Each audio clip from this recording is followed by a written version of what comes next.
ఇప్పుడు అడుసుమల్లి గారు ముఖ్యంగా ఆంధ్రప్రదేశ్ని సీఎం చంద్రబాబు నాయుడు గారు అప్పుల రాష్ట్రంగా తీర్చిదిద్దారన్నట్టు మాట్లాడుతున్నారు. గతంలో జగన్మోహన్ రెడ్డి అప్పు చేస్తేనేమో అప్పుడు రాష్ట్రం బంగ్లాదేశ్ అయిపోతుంది, నేపాల్ అయిపోతుంది అని చెప్పేసి, శ్రీలంక అయిపోతుందని చెప్పేసి కూడా ఆరోపణలు చేస్తున్నారు టీడీపీ నాయకులు. ఇప్పుడేమో మళ్ళీ టీడీపీ కూటమి అధికారులు ఉంది కాబట్టి బాబు గారేమో అప్పులు చేస్తున్నారు. నిన్న 1900 కోట్ల రుణాన్ని ఆయన తీసుకునడం జరిగింది. అసలు ఏంటి సార్ మళ్ళీ అప్పులు అంటే మరి ఈ భారం ప్రజల మీదనే అంటే ఏం చెప్తారు? ఇప్పుడు జగన్మోహన్ రెడ్డి బాగా పోగేసి అతను వాళ్ళ బాబు ఉన్నప్పుడు దొంగిలించిన సొమ్ము, మొన్న 5 ఏళ్ళలో అతను దొంగిలించిన సొమ్ము చంద్రబాబు గారు రండి వాళ్ళ చోట పెట్టాను, అది పెట్టుకెళ్ళి వాడండి ప్రజలకి, మీరు ఇబ్బంది పడకండి అని చెప్తే అప్పు చేయరు. అంతేగాని నువ్వు మొత్తం నాకేసి మొత్తం పట్టుకుపోయి అప్పులు చేసి అతను 11 లక్షల కోట్లతో అప్పు చెప్పాడు వాళ్ళకి. అతను అధికారంలోకి వచ్చిన 2 లక్షల కోట్లు ఉంది, 9 లక్షల కోట్లు అప్పు చేయడు కొత్తగా. అతను 2,80,000 కోట్ల రూపాయలు ఏదైతే అతను ఖర్చు పెట్టే పథకాలకైతే దేనికైతే. మిగతా డబ్బు ఏమైందండి? మిగతా 6 లక్షల కోట్లు ఏమైంది? దాని సమాధానం చెప్పమండి. ఫస్ట్ చెప్పాలి కదా సమాధానం. వీళ్ళకి గత్యంతరం లేదు, దారి లేదు, దిక్కు మొక్కు లేకుండా సచ్చూరుకున్నారు. వీళ్ళ మీద పెద్ద గరగ పెట్టాడు. ఈ రాష్ట్రంలో 10-15 ఏళ్ల పాటు వీళ్ళు ఉంటే తప్ప లైన్ అవుదాం. ఆ పాడుగాడు బ్యాటరీ అయిపోద్ది కాబట్టి గొడవ లేదు, మనకు మళ్ళీ వస్తాడన్న భయం ఉండదు. అర్థమైందండి? లేదా ఆ నాన్నలాగే చంద్రబాబు నాయుడు గారు అంతా వండి రెడీ చేస్తే సూపరంగా తినేసాడు, వాళ్ళందరూ పెట్టేసుకున్నాడు. అతను అందరూ అబ్బా సూపర్ అండి పంచిపల్లె కట్టుకుంటాడు గట్ట అని చెప్తున్నారు. వాళ్ళందరూ తినేసి ప్రజలకు ఏం చేసాడండి? కనీసం చెప్పుకోవడానికి ఏముంది? ఆరోగ్యశ్రీ దేశం అంతా అమలు చేశారు, అది విశేషం ఏముంది? ఆ తర్వాత వాళ్ళు చేస్తున్నారు. జలయజ్ఞం అదంతా కట్టారు. అదే జలయజ్ఞం, కాలువలు దెబ్బేసి మట్టి గట్ట అమ్మేసుకుంటారు బాబు. మొబైలైజేషన్ అడ్వాన్స్ ఇచ్చి భూములు కొనుక్కుని హైదరాబాద్లో భూముల రేట్లు పెంచుకున్నారు అంతే. ఒక సర్టెన్ ఎక్స్టెంట్ వరకు పని జరుగుతుంది అంతా. కొత్త ముఖాలు, కొత్త కార్లు, కొత్త అవతారాలన్నీ కూడా 2004 తర్వాత వచ్చినాయి అవన్నీ. ఎందుకంటే మొబైలైజేషన్ అడ్వాన్స్ రాగానే శుభ్రంగా ఆ డబ్బంతా ఏం చేసుకోవాలి తెలక భూముల మీద పెట్టారు వాళ్ళు. మీరు స్పష్టంగా పగలో చీకటి అనేటువంటి స్పష్టంగా తెలుస్తుంది. ఈ రాష్ట్రాన్ని సర్వనాశనం చేసిన దాంట్లో జగన్మోహన్ రెడ్డికి ఎంత పాత్ర ఉందో నాన్న కూడా అంతే పాత్ర ఉంది. ఎందుకంటే గొంతున్న వాళ్ళందరూ అతని వైపున ఉన్నారు. రాజశేఖర రెడ్డిని పొగుడుతూ ఉంటారు, ఎందుకంటే వాళ్ళు ఎంతో కొంత బిస్కెట్ పడచ్చాడు.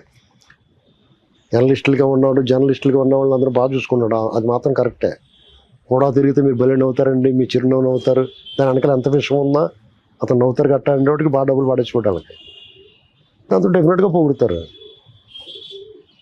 అరుణ్ కుమార్ చూడండి, ఎక్కడన్నా వచ్చాడంటే నోట్లోంచి నూరగలు వచ్చేస్తాయి. పొగిడి తిరగలు ఉంటుంది కదా, తిరగలు తెలుసా మీకు? కందులు మినుగులు తిప్పుకుంటారు, అలా తిప్పుతాడు నోరు రాజశేఖర రెడ్డిని పొగుడుతానికి. ఆ నోరు రాదు చంద్రబాబుని ఏదైనా మంచి చేసినా చెప్తానికి. అది రోగం అంతే. ఇప్పుడు చంద్రబాబు గారు వాళ్ళు ఏం చేసినా మనం విమర్శ కూడా చేస్తాం. మీరు సరిగ్గా పట్టించుకుంటే దాన్ని కొడతలేదు, మీరు అరాచకాన్ని అరికడతలేదు, ఈ దొంగలు ఎందుకు వదిలేస్తున్నారు మీరు అని విమర్శిస్తున్నాం కదా. మేము వదిలేదు కదా. డెఫినెట్గా చంద్రబాబు నాయుడు గారికి సపోర్ట్ చేస్తాం, మేము ఆయన అభిమానిస్తాం. ఆయన ఉండాల్సిన మనిషి, సౌత్ ఇండియాలోనే ఐకానిక్ లీడర్ అతను, ఈ దేశం గర్వించదగ్గ నాయకుడు, తెలుగు వాళ్ళు ఐకానిక్ అతను, ఆత్మవిశ్వాసానికి ప్రతిరూపం, ఇవన్నీ చెప్తాం. దాంతోపాటు మీరు ఇలా వదిలేస్తున్నారండి జగన్మోహన్ రెడ్డి ఇంకా ఎందుకు నడవనిస్తున్నారు రోడ్డు మీద అని అడుగుతాం. సంపద సృష్టిస్తామని చెప్పి కబుర్లు చెప్పి దాదాపుగా 2 లక్షల కోట్లు అప్పులు చేశారంటూ కూడా మాట్లాడుతున్నారు. సంపద సృష్టిస్తామని ఆయన చెప్పాడు. ఆయన వచ్చి 13 నెలలు అయింది. అప్పు చేయడం ఈజీయే, ఆయనకైనా ఈయనకైనా ఎవరికైనా. ఆ ఇంజిన్లో ఆయిల్ పోయాలి కదా నడవాలంటే. ముందు వాళ్ళు పెట్టుబడులు తీసుకొచ్చారు, కంపెనీలు తీసుకొస్తున్నారు, మన కళ్ళ ముందు కనపడుతుంది. రేపు మాపో సీతారామన్ గారు అతను బ్యాంకులు అన్నిటికి శంకుస్థాపన చేస్తున్నారు. అమరావతి పనులు మొదలవుతాయి, పోలవరం నడుస్తుంది. అమరావతికి కేంద్రం నుంచి నిధులు వాళ్ళు సమకూర్చారు, అప్పు వాళ్ళు కట్టుకుంటా ఉన్నారు. రోడ్లు జగన్మోహన్ రెడ్డి బొక్కలు పెట్టేసిపోయిన అన్ని చోట్ల కూడా వాళ్ళు రోడ్లు గుంతలు పూడ్చి ఇంకా ఉన్నాయి. ఇంకా అనేక ఊళ్ళలో గుంతలు పూడ్చాలి. మళ్ళీ వర్షాలతో పోయినాయి, మళ్ళీ పూడ్చాల్సిందే. అయినా ఆ గుంతలు పూడ్చారు. జగన్మోహన్ రెడ్డి 1వ తారీఖు జీతాలు ఇవ్వకపోతే 1వ తారీఖు జీతాలు ఇస్తున్నారు. కనీసం అప్పులు తెచ్చిన డబ్బులతో అందంగా ఖర్చు పెడుతున్నారు వాళ్ళు. తిరిగి క్యాప్టివ్ ఇన్వెస్ట్మెంట్ అంటారండి దాన్ని. నువ్వు ఒక 10,000 అప్పు తెచ్చి 10,000 నువ్వు బర్త్డే పార్టీ ఇచ్చేస్తే డెడ్ ఇన్వెస్ట్మెంట్ అవుద్ది.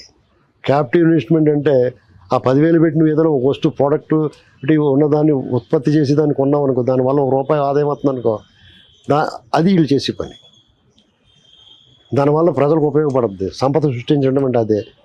రేపు పొద్దున ఎంప్లాయ్మెంట్ వచ్చిందనుకోండి, ఆ డబ్బు ఇక్కడే ఉంటుంది, ఖర్చు పెడతారు, ఆదాయం పెరుగుద్ది, దాన్ని తిరిగి పేదలు పంచి పెడతారు. అది సంపద సృష్టించడం అంటే. అంతేగాని అప్పు తెచ్చి ఆ డబ్బులు ఇచ్చేసి చేతులు దొరుకుని మిగతా డబ్బుని పంపారా మనకి అక్కడికే గోడౌన్కి అని చెప్పేసి అంటాం, అది సంపద సృష్టించడం అవుదండి. అలాగే అతను చేసి ఉంటే డెఫినెట్గా బాగుండేది. అతను మామూలు సాధారణ పరిపాలన కూడా చేయొచ్చు. అతను ఎందుకు చేయలేదు? అందుకని అతను సైకో అన్నారు, మొన్న అసెంబ్లీలో అన్నారని బాధపడ్డారు.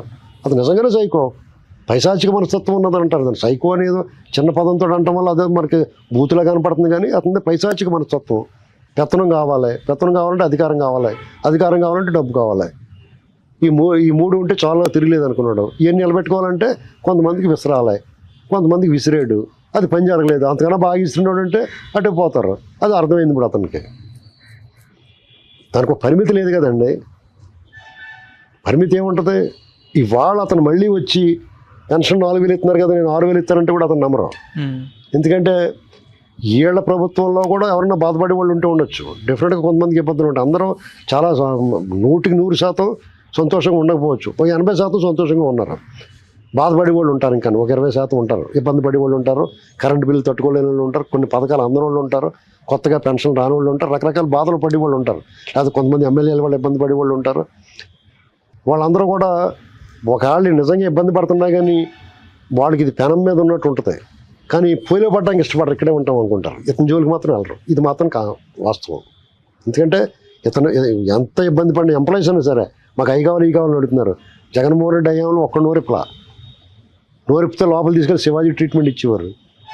ఒక సెక్రటేరియట్లో ఉన్న సచివాలయ ఎంప్లాయీస్ వెంకటరామరెడ్డి అయితే మానవ బొమ్మను అవుతా, జగన్మోహన్ రెడ్డి భక్తుడిని, నేను బొంటుని అని చెప్పేవాడు. ఇలాంటివన్నీ మనం చూసి వచ్చాం కదా ఈ 5 ఏళ్లలో. నిన్ను ఇవాళ మళ్ళీ ధర్నా చేస్తున్నారు కదా ప్రభుత్వం. అదే ధర్నా చేస్తారండి, ఎందుకు చేయరు? 1 తారీఖు జీతాలు ఇస్తున్నాడని కదా. జగన్మోహన్ రెడ్డి ఏం చేయాడంటే చిన్న గీతం ముందు పెద్ద గీతలు ఏమీ కనిపించకుండా జీతాలు ఇవ్వడం మానేసండి.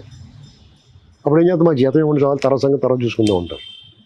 ఇప్పుడు నువ్వు కంపెనీలో పనిచేస్తున్నావు, నీకు ట్రావెలింగ్ అలవెన్స్లు లేకపోతే హౌస్ అలవెన్స్లు ఇలాంటివన్నీ రకరకాల ఇన్సెంటివ్స్ ఉంటాయి కదా, జీతం కూడా ఉంటుంది. నీకు జీతం 25వ తారీఖు దాకా ఇవ్వట్లేదు అనుకో, నీకు ఎన్ని ఆటలు మాట దేవుడు జీతం ఇవ్వడం బాబు అంటావు కదా, అట్లా మాట దేవుడికి అంటావు కదా. అలా చేసాడు.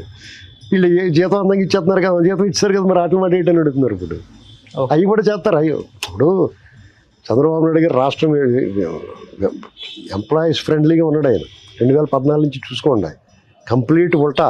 అంతకుముందు ఆయన మీద ఎక్కువ పని చేయించేస్తాడు, ఇలాంటివన్నీ అనేవారు. దాని నుంచి కొంచెం మార్చుకున్నాడు, కొంచెం సరళతరం చేసాడు వాళ్ళు ఇప్పుడు కూడా ఉన్నాడు. వర్క్ హార్డ్ కాదు, వర్క్ స్మార్ట్. హార్డ్ వర్క్ చేయొద్దు, స్మార్ట్గా చేయండి వర్క్ అంటున్నాడు. అసెంబ్లీలో డైరెక్ట్గా ప్రకటించాడు ఆయన. కాలంతో పాటు మార్పు ఉంటుంది మనుషుల్లో. అలా మారకుండా రాక్షసానందాన్ని, ఆ పైశాచికత్వాన్ని అలాగే మేక దగ్గొట్టుకున్నట్టు ఉండిపోయినాడు జగన్మోహన్ రెడ్డి. కాలంతో మారాలా. నువ్వు ఓడిపోయాడు ఘోరంగా. మనం ఎందుకు ఓడిపోయాం, మనం ఏం తప్పు చేసాం, మనం ఏం అరాచకం చేసాం, అన్నీ మార్చుకుందాం, అన్నీ మారాలి. మనం మారిపోయాం, ప్రజలతో కలిసి ఉందాం, ప్రజల కష్టాల్లో వెళ్దాం, అసెంబ్లీకి వెళ్ళి మాట్లాడదాం అనుకోవాలి కదా. నువ్వు అసెంబ్లీకి వెళ్ళినోడు, నీకు ఎందుకే పనికిరానోడు, నువ్వు దేనికి పనికొస్తావు? నేను ఎందుకు అనుకున్నారో, నువ్వు ఎందుకు అసెంబ్లీ వెళ్ళలేదు, కారణం ఏంటి? నువ్వు ఎమ్మెల్యే, నువ్వు వెళ్ళాలి కదా. దానికి సమాధానం చెప్పమనంటే దానికి ఏమో ప్రతిపక్ష హోదా ఇవ్వలేదు, నాకు టైం ఇవ్వలేదు, ఎవడెత్తాడో? నువ్వు వెళ్ళి మాట్లాడితే, నువ్వు మాట్లాడే సబ్జెక్ట్ బాగుందంటే ఖచ్చితంగా ఇస్తారు. నీకు దమ్ము లేదు, నీలో సత్తా లేదు, నీలో సరుకు లేదు. ఏదైనా మాట్లాడాలంటే ఏం మాట్లాడినా 100 అంటారు వాళ్ళు. ఎందుకంటే నువ్వు చేసిన అరాచకాలు అన్నీ ఇన్ని కాదు కదా. నువ్వు ఏ పాయింట్ ఎత్తినా 100 ప్రశ్నలు నీకు ఎదురవుతాయి. నువ్వు సమాధానం చెప్పలే, పారిపోయావు నువ్వు, తిరిగి వాళ్ళని అంటావు. ఎవరెత్తారండి? ప్రజలు వాళ్ళే ప్రతిపక్ష హోదా. నీకు ప్రజలు నీకు అర్హత లేదు అనుకున్నారు. నువ్వు ఎమ్మెల్యేగా మాత్రం పనికొస్తావు. అది కూడా పులి మీద నీ కులకోటలో గెలిచావు. కులకోట దాటి వచ్చి బయటకు పోటీ చేయమని ఎప్పుడో ఛాలెంజ్ చేశాను నేను. నీ దమ్ముంటే మంగళగిరిలో చేయి, రాయమండ్రిలో చేయి, శ్రీకాకుళంలో చేయి, వైజాగ్లో చేయి. ఎందుకు చేయలేదు నువ్వు? అక్కడి నుంచి రా బయటికి. విజయవాడ చేయి, తూర్పు ఎక్కడో చోట చేయి, బయటకు వచ్చి.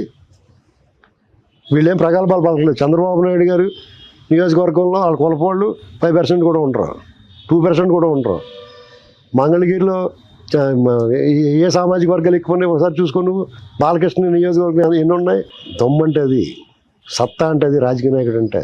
వాళ్ళు చేసిన పని మీద ఆ పార్టీ దానికి బలం మీద ఆధారపడతారు తప్ప కులకోటలో నిలబడి దౌర్జన్యం దుర్మార్గం భుజకీర్తిలా పెట్టుకుని సహజ కవచకుండా అరాచకం హత్యలు మానవంగాలు వాళ్ళకి వీళ్ళకి అవసరం లేదు. ప్రజల తీర్పు ఓడించారనుకో ప్రజా తీర్పుకి తల ఉంచుకుని పక్క పోతారు, ప్రతిపక్షంగా పనిచేస్తారు. పోరాటాన్ని మాత్రం ఆపలేదు వాళ్ళని చూసి నేర్చుకోవాలి. ఇంత అనుభవం వచ్చిన తర్వాత 5 ఏళ్ళు పరిపాలించాడు చంద్రబాబు నాయుడు గారు. ప్రతిపక్షంగా ఎలా పోరాడాడు అలా పోరాడాలి కదా అతను. ఘోర పరాజయం చంద్రబాబు గారు కూడా 23 సీట్లు రావడం అంటే ఆయన ఏం తప్పు చేయడని ఓడించారు. వాళ్ళు సమీక్ష చేసుకున్నారు, మనం ఏం తప్పు చేసాం, కార్యకర్త నిర్లక్ష్యం చేసామా, మనం చేసింది చెప్పుకోలేదా, లేకపోతే పలానా ఐటమ్ లేకపోతే కేంద్రంలో ఉన్న ఆ మాఫియాతోటి మనం ఏమైనా గొడవలు పెట్టుకున్నామా, ఇలాంటివన్నీ వాళ్ళకు ఉన్నాయి. ఏంటండి వాళ్ళు మార్చుకున్నారు, చూసావా మార్చుకున్నారు కదా. వెంటనే బీజేపీతో వీళ్ళతో గొడవెట్టుకోకూడదు, మనం ఎంత మంచి పని చేసినా కానీ వాళ్ళు అడ్డం కాలు అడ్డం పెడతారు అందుకున్న వాళ్ళు రండి బాబు అనుకున్నారు. వాళ్ళు కూడా వీళ్ళు ఆహ్వానించారు. ఇప్పుడు అంత సాఫీగా నడుస్తుంది, పెట్టుబడులు డబ్బులు ఇస్తున్నారు, బ్రహ్మాండం. బీజేపీ కూడా బ్రహ్మాండం చేస్తుంది అంటున్నాం మనం. ప్రజలు ఒప్పుకున్నారు కదా, వాళ్ళిద్దరు కలయికని ప్రజలు ఒప్పుకున్నారు లేదా, అది మార్పు అంటే. అంతేగాని నేను ఇలాగ మాట్లాడతాను, మా వాళ్ళు ఇలాగ కొడతారు, రోడ్డు మీదకి వచ్చి మేము ఇలాగ అబద్ధాలు ఆడతామంటే మార్పులు చచ్చి మారడరా పోరమ్మగుడు అని వదిలేస్తారు కదా. స్వయంగా తండ్రి కొడుకుని వదిలేస్తాడు వాళ్ళు మార్పు రాకపోతే. చెప్పింది వెళ్ళలేదని కొడుకుని ఎన్నాళ్ళు చెప్తాడు, ఇలా నీళ్ళు తీసుకుని నేను వదిలేస్తాడు. నేను చెప్పిన అర్థమైంది నీకు. ఇప్పుడు బీజేపీతో విభేదించాడు చంద్రబాబు గారు, మనం తప్పు చేసాం, వాళ్ళతో డేంజరు, వాళ్ళు అనుకున్నది చేస్తారు, ఏమైనా చేసేస్తారు వాళ్ళు అనుకున్నాడు. ముద్రబాబు వాళ్ళతో మంచిగా ఉందాం అనుకున్నాడు. వాళ్ళకు కూడా అవసరం వచ్చింది వీళ్ళతోటి. జగన్మోహన్ రెడ్డి గారు దొంగడితో ఉండకూడదు అనుకున్నారు వాళ్ళు మార్చుకున్నారు వైఖరి. అది మార్పు మంచికి నడిచింది. అది మార్పు అంటే. మనుషులు ఎప్పుడు కూడా నిలకడగా ఉండకూడదు. రాజకీయాల్లో ఒపీనియన్స్ మార్చుకున్నాడు రాజకీయ నాయకుడే కాదు. ఇది నేను చెప్పింది కదా, కన్యాశుల్కంలో గిరీష్ అని చెప్తాడు. హలో, తెలుగు రాజ్యం ఛానల్ చూస్తున్నారా? సామాజిక రాజకీయ జీవన చిత్రణే తెలుగు రాజ్యం. అతిశయోక్తులు అసత్యాలు ఉండవు. రాజకీయ కోణం కాదు, ప్రజా కోణమే కొలబద్ద. తెలుగు రాజ్యం వీక్షణ మీ ఉత్తమ అభిరుచికి నిదర్శనం.